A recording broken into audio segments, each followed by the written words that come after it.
les principales hérésies au sujet du mystère de la Sainte Trinité, qui reviennent incessamment au cours de l'histoire, peuvent être cataloguées sous trois grandes dénominations.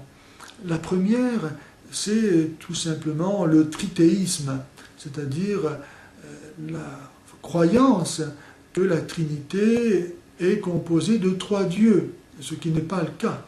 La Trinité est un seul et même Dieu, le seul et vrai Dieu. La deuxième dénomination, c'est celle du modalisme, initié malheureusement par un évêque, Sabellius, au 3e, 4e siècle, et pour qui il n'y avait qu'une personne en Dieu qui se manifestait sous trois aspects différents. Mais lorsque Jésus s'adresse à son Père, il s'adresse bien à une personne distincte de lui. Et lorsque le Père et le Fils envoient l'Esprit Saint, c'est bien une personne aussi distincte d'eux-mêmes. Troisième genre d'hérésie trinitaire, c'est l'arianisme, inauguré par Arius, un prêtre d'Alexandrie au IVe siècle, pour qui seul est Dieu le Père, tandis que Jésus et l'Esprit Saint ne sont que des créatures, certes supérieures aux autres, mais non pas divines.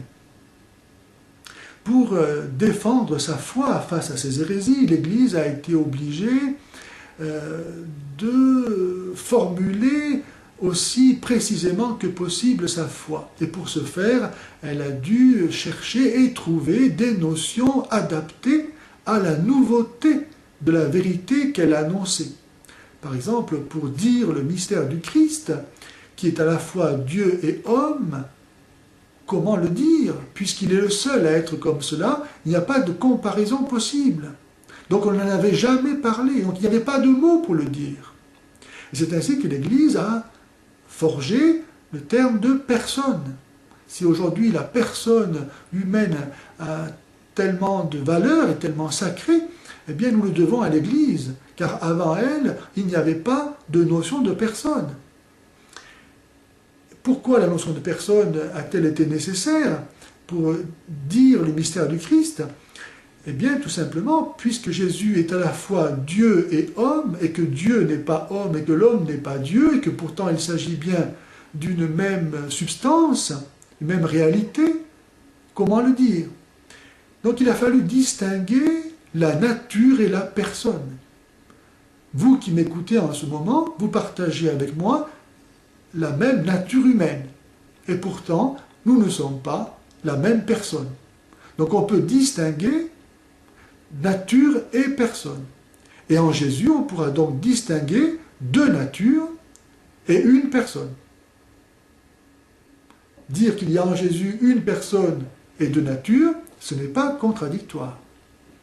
On pourra aussi ainsi dire qu'il y a en Dieu une nature divine et trois personnes. Distinguer nature et personne était donc nécessaire pour exprimer le mystère de la Trinité, à partir du mystère même du Christ, qui est, lui, le révélateur du mystère de Dieu. Jésus est une personne qui est Dieu et homme, parce qu'il a les deux natures, divine et humaine. Il n'a pas cessé d'être Dieu en devenant homme, mais il est une personne, non pas humaine, mais divine. Il faut, au sujet du mystère de la Trinité, garder en mémoire 5 vérités pour être sûr de ne pas s'égarer au contact de toutes ces hérésies. La première vérité au sujet de la Trinité est qu'il y a en elle une nature, la nature divine.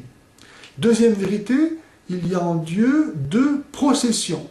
La procession du Fils à partir du Père, qu'on appelle l'engendrement du Fils, et la procession du Saint-Esprit à partir du Père et du Fils comme étant son seul et unique principe. Il y a en Dieu, troisièmement, 3 personnes. Quatrièmement, il y a en Dieu 4 relations.